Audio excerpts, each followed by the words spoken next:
Part 1. The Diplomatic Crisis. The ancient crystal halls of the Velnari High Council had never seen such chaos. Zarathiel stood in the center of the circular chamber, her silver skin glowing with nervous energy, as 12 elderly council members stared down at her from their floating seats.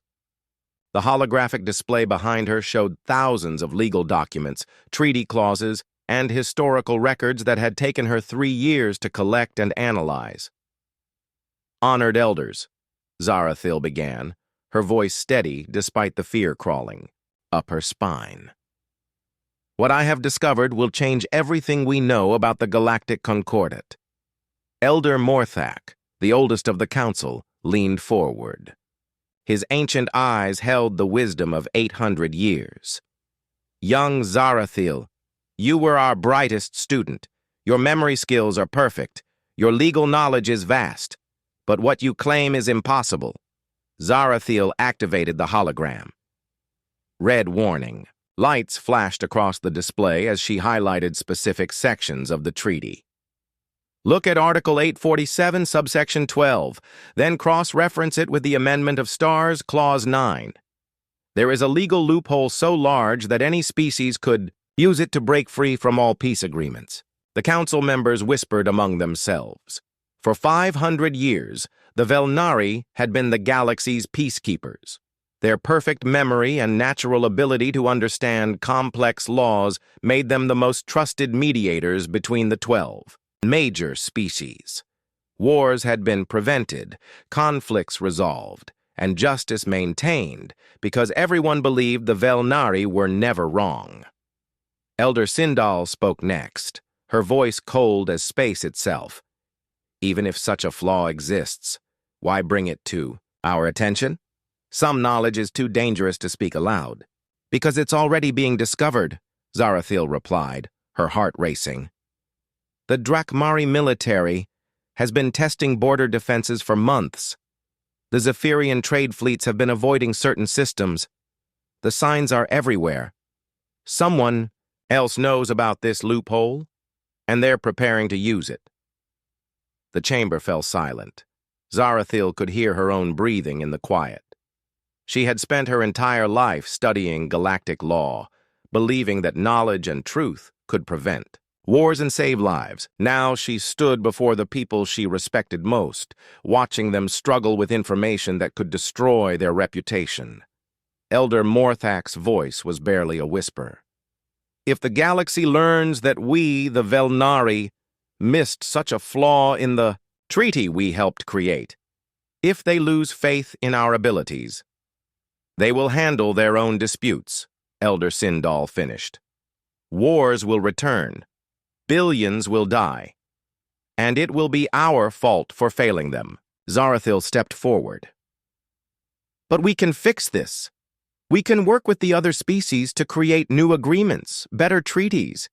We can turn this crisis into an opportunity to build something stronger." The council members looked at each other with expressions Zarathiel had never seen before: fear, shame, and desperate calculation. She realized with growing horror that they were not going to act on her discovery. They were going to bury it. Elder Morthak stood slowly. "Zarathiel of the Velnari, by the authority of this High Council, you are hereby stripped of all diplomatic credentials. You are forbidden from representing our people in any capacity. You are exiled from Velnari space until such time as you learn the wisdom of silence." The words hit her like physical blows. "You cannot be serious. People will die if we do nothing." "People will die if we destroy the peace we have maintained for centuries," Elder Sindal replied. "You are young and idealistic. You do not understand the weight of responsibility we carry." "I understand that truth matters more than reputation," Zarathiel shouted, her silver skin now blazing with anger and desperation. But the decision was final. Security guards, people she had known since childhood, stepped forward to escort her from the chamber. As they led her away, Zarathiel looked back at the council that had raised her, taught her, and now cast her aside. "When the wars begin," she called out, Remember that you chose pride over peace. 3 days later, Zarathiel found herself on Haven's Rest, a massive space station that served as neutral territory for all galactic species. It was a place of traders, diplomats, refugees, and anyone else who needed somewhere between the stars to exist. She had credits enough for a small apartment and basic food, but everything else she had ever known was gone. The station's central market was a chaos of different species, languages, and customs. Zarathiel walked through it feeling completely alone for the first time in her life. Velnari were social creatures, always surrounded by family and community. Exile was not just punishment, it was torture. She found a small cafe that served food compatible with multiple species and sat down, with a cup of something warm and bitter. The news displays around the station were already showing troubling reports. A Drakmari patrol ship had been accidentally fired upon by Zephyrian defense systems. 3 collective trade ships had been denied docking rights at a neutral port for technical violations that no one could explain. A Velnari diplomatic mission had been delayed for scheduling conflicts that lasted weeks. The signs were clear to anyone who knew how to read them. The peace was breaking down, one small incident at a time. Soon, those small incidents would become larger ones, and larger ones would become the kind of conflicts that consumed entire star systems. Zarathiel opened her personal datapad and began making a list. 12 major species had signed the Galactic Concordat. 12 embassies existed on Haven's Rest. If her own people would not listen, perhaps others would. She had to try to save the peace, even if it meant doing it alone. The first embassy on her list belonged to the Zephyrians, the crystal beings known for their logical minds and advanced technology. If anyone would understand the mathematical certainty of legal disaster, it would be them. But as Zarathiel walked through the station toward the Zephyrian embassy, she could not shake the feeling that she was already too late. The galaxy was sliding toward war, and she was just one exiled diplomat with a dangerous truth that no one wanted to hear. Still, she had to try. Because somewhere in the galaxy, there had to be someone willing to choose truth over comfort, peace over pride, and the future over the past. She just had to find them before time ran out. Part 2. The Rejection Tour. The Zephyrian embassy was a perfect crystal dome that reflected light in patterns too complex for most species to understand. Zarathiel stood before its entrance, holding a data tablet containing all her research. She had practiced her presentation 100 times during the sleepless night in her small apartment. The crystal door opened with a sound like wind chimes. Inside, 3 Zephyrian beings sat in perfect triangular formation. Their bodies were made of living crystal that changed color based on their thoughts. Right now, they were all a cool blue, which meant they were in analytical mode. "We are Zar 97, Moore 23, and Kel 81, they spoke in perfect unison. "We know why you have come, Zarathiel of the former Velnari Diplomatic Corps." Zarathiel felt a small spark of hope. "Then you understand the danger we all face?" The crystals shifted to yellow, indicating calculation.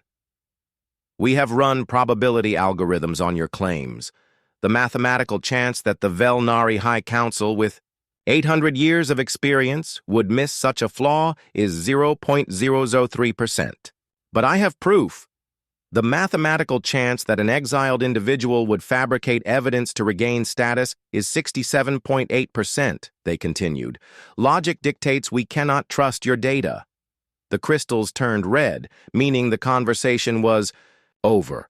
"Please leave our embassy." Zarathiel left feeling like she had been punched, but she forced herself to walk to the next embassy on her list. The collective embassy was a massive gray building that looked like a hive. Thousands of small openings covered its surface, and the sound of buzzing came from within. The collective was a species of insect-like beings who shared one group mind across billions of individuals. A single collective drone met her at the entrance. Its forearms moved constantly, and its large compound eyes reflected her image 1,000 times. "We are the collective. We speak as one voice," it said in a flat, emotionless tone. Zarathil began her presentation, but the drone interrupted her. "After only 30 seconds, we have already discussed your claims among ourselves. 7 billion minds have voted. The result is clear. Your concerns do not align with our group consensus about galactic stability." "But what if the consensus is wrong?" Zarathil asked. The drone's head tilted in a way that suggested confusion. "Individual thoughts that contradict group wisdom are considered errors. We cannot process errors as valid input. I'm not asking you to process it as an individual thought. I'm asking you to consider it as new information for the group to analyze. Information from unreliable sources is filtered out before reaching the group mind. You are unreliable because you were rejected by your own people." Zarathil stared at the drone, realizing the horrible logic trap she was in. Because she was exiled, they considered her unreliable. Because they considered her unreliable, they would not examine her evidence. Because they would not examine her evidence, they would never learn that her exile was unjust. The next embassy belonged to the Drakmari, a proud warrior species known for their honor-based culture and powerful military. Their embassy looked like a fortress, with weapons mounted on every wall and guards in full battle armor. Commander Throckgar received her in a room decorated with the weapons of defeated enemies. He was nearly 3 meters tall, covered in scales that changed from green to black, and had teeth that could bite through steel. "So," he rumbled in a voice like distant thunder, "the little exile comes to warn the mighty Drakmari of danger." Zarathil straightened her spine and looked directly into his yellow eyes. The treaty flaw could allow any species to launch surprise attacks without breaking galactic law. Your people could be targets. Throckgar laughed, a sound like rocks falling down a mountain. "Let them come. The Drakmari fear no enemy. We have crushed every challenge for 1,000 years. This isn't about military strength. It's about legal loopholes that could justify—" "You speak of laws and papers," Throckgar interrupted, standing to his full height.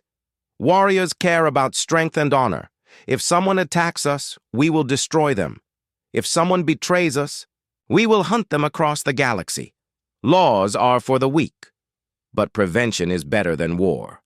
War is how we prove our worth." Throckgar's scales turned bright red with excitement. "If this flaw you speak of brings more battles, then I welcome it." The Drakmari grow soft in peacetime. Zarathil left the Drakmari embassy feeling sick. She had hoped to prevent war, but she had just met someone who wanted it to happen. The pattern continued at embassy after embassy. The ethereal singers, beings of pure energy, claimed they could not interfere in physical realm conflicts. The IR rock-minded builders said they only cared about construction projects, not politics. The fluid form changers insisted that all problems would eventually solve themselves, so there was no need to take action. Each rejection hurt more than the last. By the time she reached the Quantum Dancer's embassy, Zarathil felt like she was drowning in hopelessness. The Quantum Dancers could exist in multiple dimensions at once, and they spoke in riddles that hurt her head to follow. "We see all possible futures," they said, their forms shifting between solid and transparent. "In some timelines, war comes. In others, peace continues. In some, you succeed. In others, you fail. All outcomes exist simultaneously until observed." "Then help me create the future where peace continues," Zarathil pleaded. "To choose one future over another would collapse the quantum possibilities. We cannot interfere with the natural flow of probability." "So you'll just watch while people die?" "We will observe all outcomes with equal interest." Zarathil left their embassy feeling more alone than ever. One by one, she visited every major embassy on Haven's Rest. The tree singers were too focused on their forest worlds to care about galactic politics. The deep swimmers only emerged from their ocean planets once every 50 years and would not break their schedule for anything. The Star Whisperers claimed they were too busy communicating with cosmic forces to deal with small matters like interspecies treaties. After 9 days of rejections, Zarathil sat in her small apartment and stared at her list. 11 embassies had turned her away, some with arrogance, some with indifference, some with pity, but all with the same result: they would not help. Outside her window, she could see the signs of growing tension. Drakmari patrol ships practicing aggressive maneuvers near the station, Zephyrian trade vessels installing new defensive systems, collective drones gathering in larger groups than usual. The peace was cracking, one incident at a time. Only one embassy remained on her list: the human outpost in Section 7, Level 12 of Haven's Rest. It was tucked away in the station's least important area, far from the grand embassies of the major species. Humans were still new to galactic politics, barely 50 years since first contact. They had no great military power, no advanced technology that impressed other species, no long history of diplomatic success. Most of the galaxy barely noticed them, but they were her last hope. Zarathil picked up her data tablet and walked out into the corridor. Time was running out, and she had nowhere else to turn. Part 3. The Human Anomaly. The human embassy was nothing like the grand structures of the other species. It was a simple collection of rooms with plain white walls and basic furniture. No crystal domes, no fortress walls, no mysterious energy fields. Just regular doors, windows, and a small sign that read Earth Diplomatic Mission in 12 different languages. Zarathil hesitated outside the entrance. After 11 rejections, she barely had any hope left. But she had come this far, and she owed it to the galaxy to try one more time. The door opened before she could knock. A human male stood there, medium height with dark hair and kind brown eyes. He wore a simple blue uniform with no fancy decorations. "You must be Zarathil," he said with a warm smile. "I'm Ambassador David Chen. I've been expecting you." Zarathil blinked in surprise. "You have?" Word travels fast on a space station. 11 embassy visits in 9 days makes quite an impression. He stepped aside and gestured for her to enter. "Please, come in. Would you like some tea? Coffee? We have water from several different worlds." The simple kindness in his voice almost made her cry. After days of cold rejections and hostile dismissals, someone was actually being nice to her. "Water would be fine," she managed to say. David led her to a small meeting room with a round table and comfortable chairs. The walls were decorated with pictures of Earth, blue oceans, green forests, and white clouds. It looked so peaceful and beautiful that Zarathil felt some of her tension fade away. "I apologize for the plain surroundings," David said as he poured her a glass of clear water.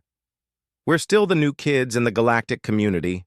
We don't have crystal technology or dimensional architecture, just basic human engineering." Zarathil took a sip of the water. It tasted clean and fresh, better than anything she had drunk since leaving her homeworld. Simple can be good. David sat down across from her and leaned forward with genuine interest. "Now, tell me about this treaty flaw you've discovered. And please start from the beginning. I want to understand everything." For the first time in over a week, someone was actually listening to her. Zarathil felt a rush of hope as she activated her data tablet and began her presentation. But David surprised her immediately. Instead of just watching politely, he asked questions. Detailed, intelligent questions that showed he understood not just what she was saying, but why it mattered.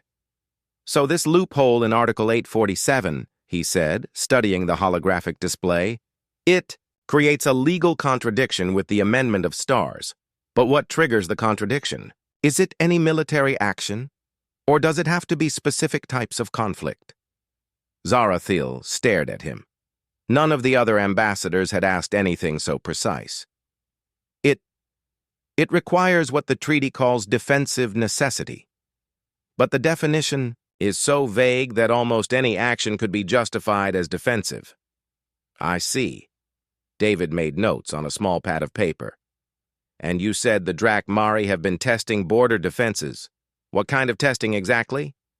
For the next 2 hours, David asked, question after question. He wanted to understand the historical context of the treaty, the political relationships between species, the economic factors that might motivate conflict. He asked about things that Zarathiel hadn't even thought to include in her presentation. This is incredible work, David finally said, leaning back in his chair. The research is thorough, the analysis is sound, and the implications are terrifying. You've found something that could indeed trigger a galactic war. Zarathiel felt tears forming in her eyes. You believe me? Of course I believe you.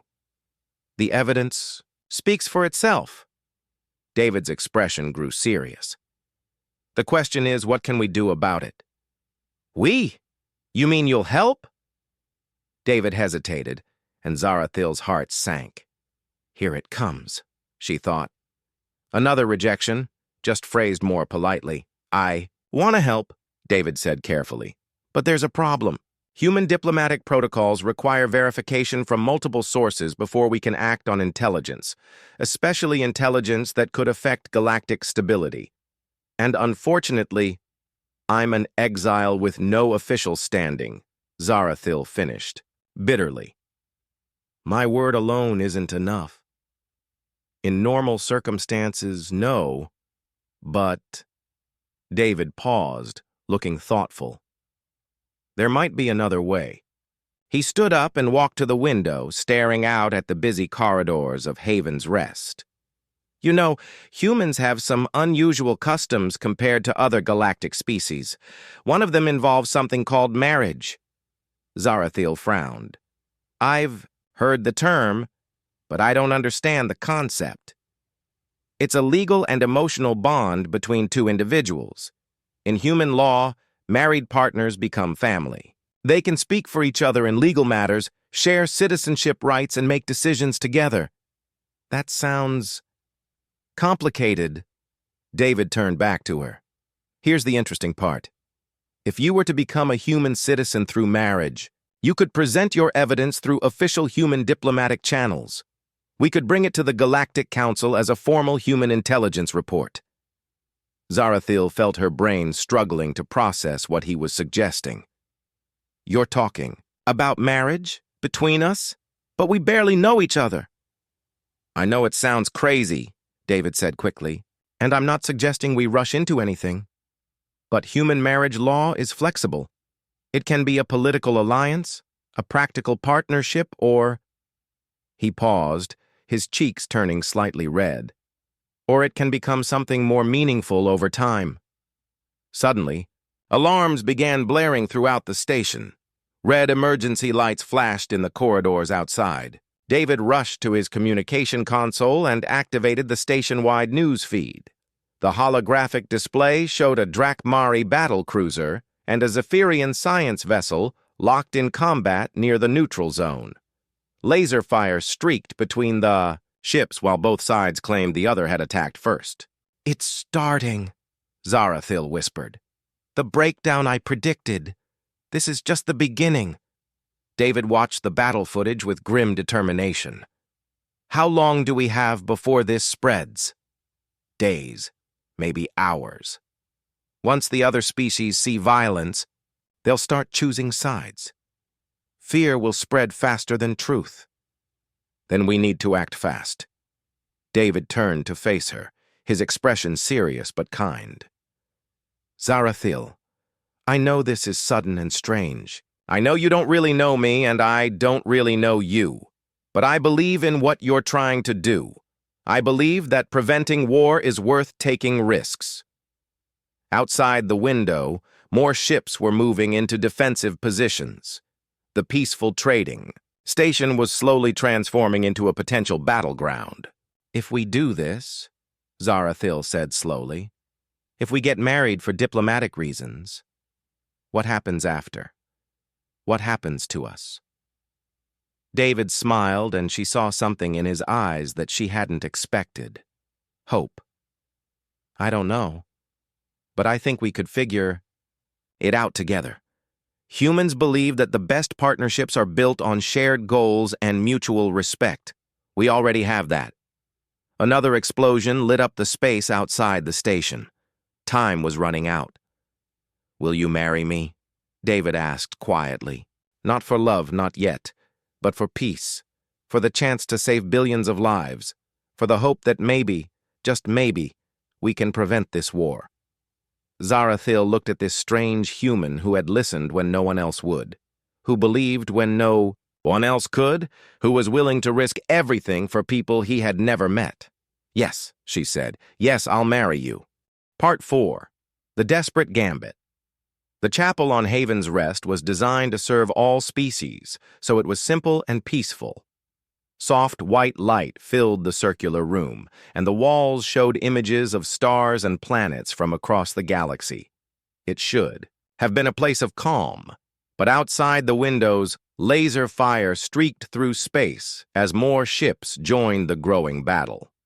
Zarathil stood next to David, both of them still wearing their regular clothes. There had been no time to plan a proper ceremony. The station's human chaplain, Dr. Miranda Santos, had agreed to perform the marriage on emergency terms after David explained the situation. This is highly unusual, Dr. Santos said, checking her tablet for the legal requirements. She was an older woman with gray hair and kind eyes that reminded Zarathil of her grandmother. Normally, I require at least a week of counseling sessions before performing a marriage ceremony. We understand, Dr. Santos, David replied. But the circumstances are extraordinary. Another explosion shook the station. Through the chapel's main window, they could see a collective hive ship moving into attack position against a Drakmari battlecruiser. The conflict was spreading exactly as Zarathil had predicted. The legal requirements are clear, Dr. Santos continued. For this marriage to be valid under both human and galactic law, both parties must understand what they're agreeing to. This isn't just a political alliance. Human marriage creates real legal and emotional bonds. Zarathil felt her heart racing. Everything was happening so fast. 3 weeks ago, she had been a respected diplomat with a bright future. Now she was about to marry a human she had met just hours before, all to save a galaxy that had rejected her warnings. David, she said quietly, are you sure about this? You don't really know me. I could be difficult to live with. I have strange habits. I eat foods that might smell terrible to humans. David smiled, and despite everything happening around them, she felt some of her anxiety fade. Zarathil, I've spent the last 4 hours listening to you explain complex legal theories with passion and precision. I've watched you stay calm under pressure and refuse to give up when everyone told you to quit. If those aren't good qualities in a partner, I don't know what are. But what if this doesn't work? What if the Galactic Council still refuses to listen? Then at least we tried everything we could. David took her hands in his. His skin was warm and surprisingly soft.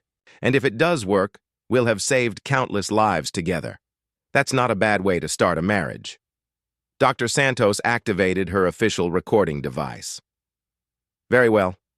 David Chen of Earth and Zarathil of the Velnari, please understand that human marriage is a commitment to support each other through good times and bad times. Do you both agree to enter this partnership with honesty and respect?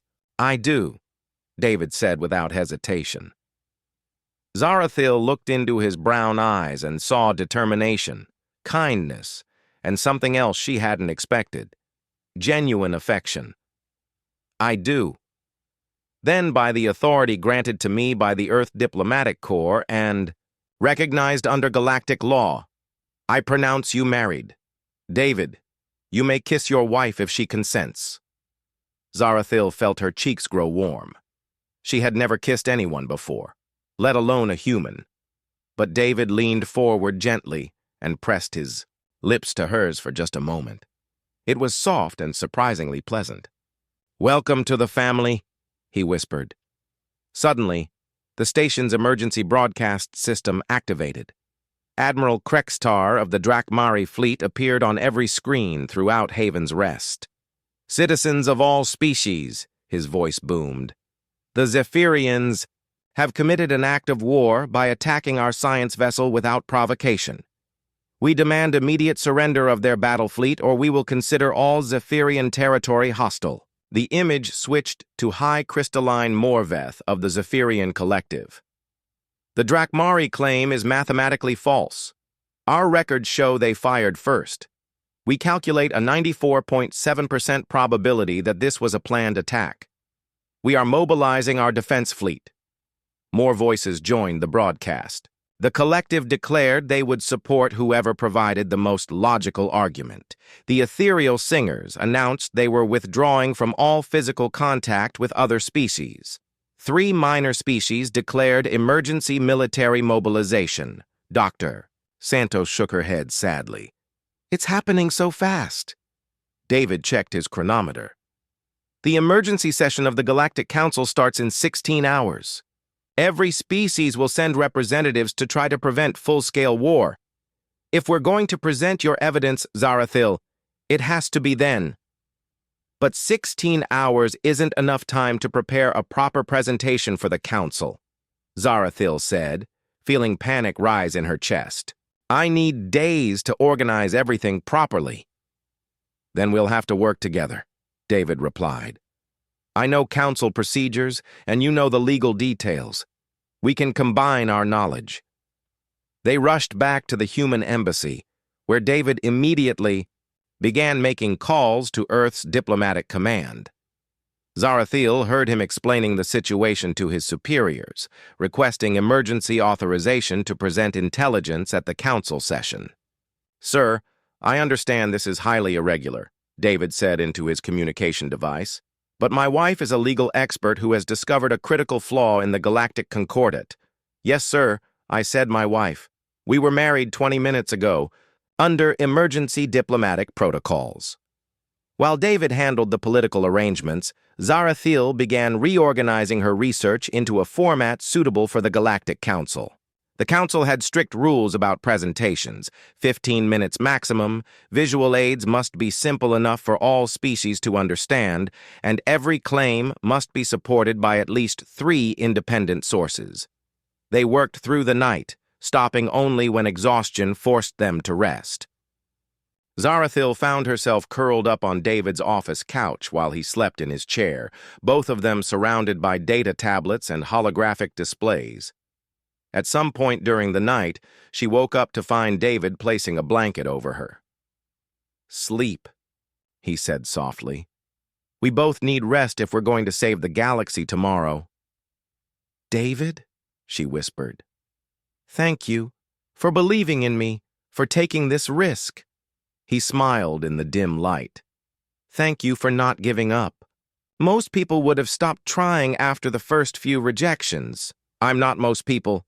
"No," he agreed, "you're definitely not. And I'm starting to think that's exactly what the galaxy needs." When morning came, the situation outside had grown worse. 7 different battle fleets were now positioned around Haven's Rest. The station's shields were up, but everyone knew they wouldn't hold if a real battle started. David and Zarathil made final preparations for their presentation. She had managed to compress 3 years of research into a 15-minute summary that clearly showed the treaty flaw and its dangerous implications. "Are you ready?" David asked as they walked toward the council chambers. Zarathil looked at her, new husband, still strange to think of him that way, and felt a mixture of fear and hope. "I don't know if anyone is ready to try to prevent a war, but I'm ready to try." "Then let's go make history." Together, they walked toward the most important 15 minutes of their lives. Part 5. The Human Solution. The Galactic Council Chamber was a massive sphere floating in the center of Haven's Rest. Representatives from all 12 major species sat in their designated sections, while holographic displays showed the battle fleets. positioned throughout the system. The tension in the room was so thick that Zarathiel could almost taste it. She stood with David at the human delegation's small table, her hands shaking as she held the data tablet containing 3 years of research. Around them, the great powers of the galaxy argued in voices that ranged from crystalline chimes to thunderous roars. "The Drakmari accuse us without evidence," sang the Zephyrian representative, their crystal body flashing angry reds and oranges. "Evidence is not needed when treachery is obvious," roared Commander Throckgar, slamming his massive fist on his table. "Your ships fired first."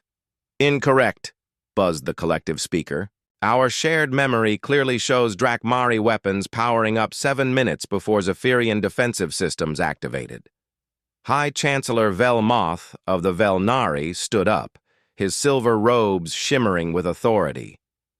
"Honored colleagues, we must not let emotions cloud our judgment. The Velnari have maintained peace for 500 years through careful application of law and reason."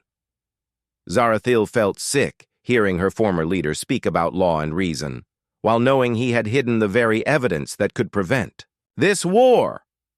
"The time for talk is over," declared the ethereal singer representative, their energy form pulsing with frustration. "Violence has already begun. The Concordat has failed." One by one, each major species declared their positions. Some chose sides in the growing conflict. Others announced they were withdrawing from all galactic agreements. The rock-minded builders said they would only protect their construction projects. The Star Whisperers claimed the cosmic forces had told them to remain neutral. Chancellor Vartok, the ancient being who led the council, finally called for order. "If there are no solutions to be offered, we must declare the galactic concordat void and allow each species to defend itself as it sees fit." "Wait!" David stood up, his voice carrying, clearly through the chamber. "The human delegation requests permission to present new evidence relevant to this crisis." A wave of surprised murmurs swept through the chamber. Several representatives laughed. The humans were the newest and weakest species in the galaxy. What could they possibly have to offer? "The humans have been members of this council for only 50 years, Chancellor Vartok said with barely hidden amusement. "What evidence could you possess that our ancient civilizations have not already considered?" David remained calm despite the mockery. "We present evidence discovered by my wife, Zarathiel Chen, a legal expert who has uncovered a critical flaw in the galactic concordat itself." The laughter died instantly. High Chancellor Velmoth's face went pale. "Zarathiel is an exile with no standing in this council. Zarathiel Chen is a human citizen by marriage and speaks with the full authority of Earth's diplomatic corps," David replied firmly. Chancellor Vartok looked intrigued. "Very well. You have 15 minutes, humans. But if you waste the council's time with false claims, there will be consequences." Zarathiel activated her presentation.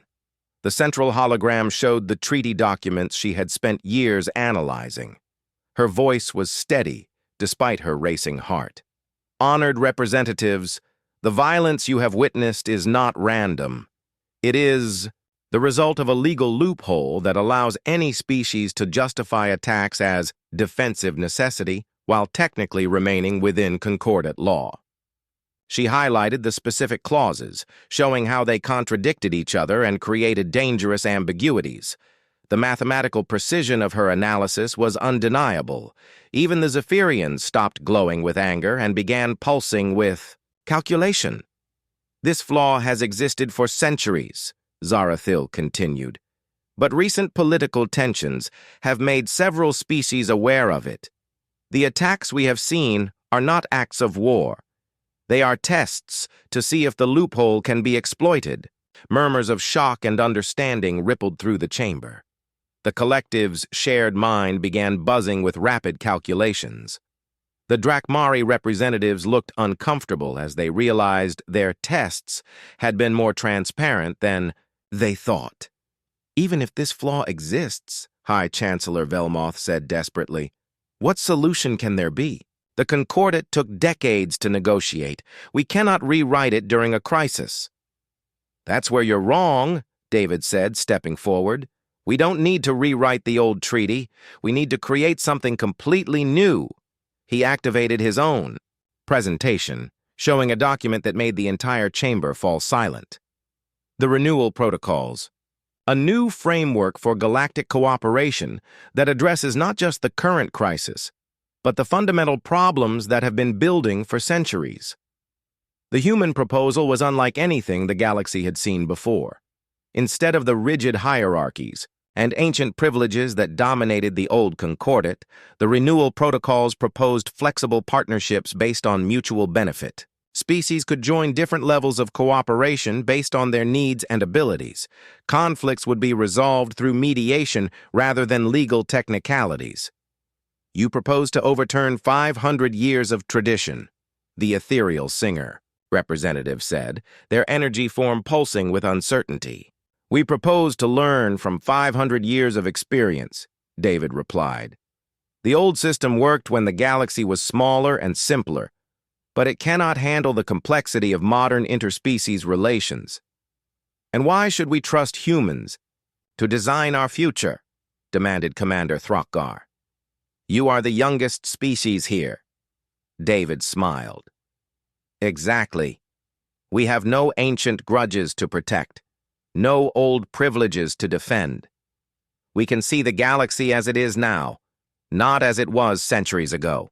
The debate that followed was intense, but different from the angry arguments that had started the session. Representatives began discussing specific aspects of the human proposal, suggesting modifications and improvements. The Zephyrians calculated optimal conflict resolution algorithms. The collective offered to provide shared processing power for complex negotiations. Even the Drakmari admitted that some of their testing had been unnecessarily aggressive. Chancellor Vartok called for a preliminary vote, all in favor of suspending current hostilities to examine the human proposal in detail. The vote was unanimous. Over the following weeks, as the renewal protocols were refined and implemented, Zarathil and David found themselves at the center of the most important diplomatic revolution in galactic history. They worked 18-hour days, mediating between species, solving problems, and building the framework for a new era of cooperation. But they also found time for each other. Their marriage of convenience slowly became something deeper as they discovered shared values, complementary skills, and genuine affection. David learned to appreciate Velnari precision and logical thinking. Zarathil discovered human creativity and adaptability. 6 months later, they stood together on the observation deck of Haven's Rest, watching as the last of the battle fleets transformed into cooperative patrol groups under the new protocols. "Do you ever regret it?" Zarathil asked, taking David's hand. "Marrying an exile to save the galaxy?" David squeezed her fingers gently. "I regret that it took a crisis to bring us together, but I don't regret a single day since then. The galaxy is safer now," she said with satisfaction. "The renewal protocols are working better than anyone expected. And we make a pretty good team," David added with a smile. Zarathil leaned against her husband's shoulder and watched the stars. She had lost her old life as a Velnari diplomat, but she had gained something infinitely more valuable: a partner who believed in her, a cause worth fighting for, and a future full of possibilities. The galaxy had learned that sometimes the newest voice in the room had the clearest vision of the path forward, and sometimes the most desperate gambit could become the foundation for lasting peace.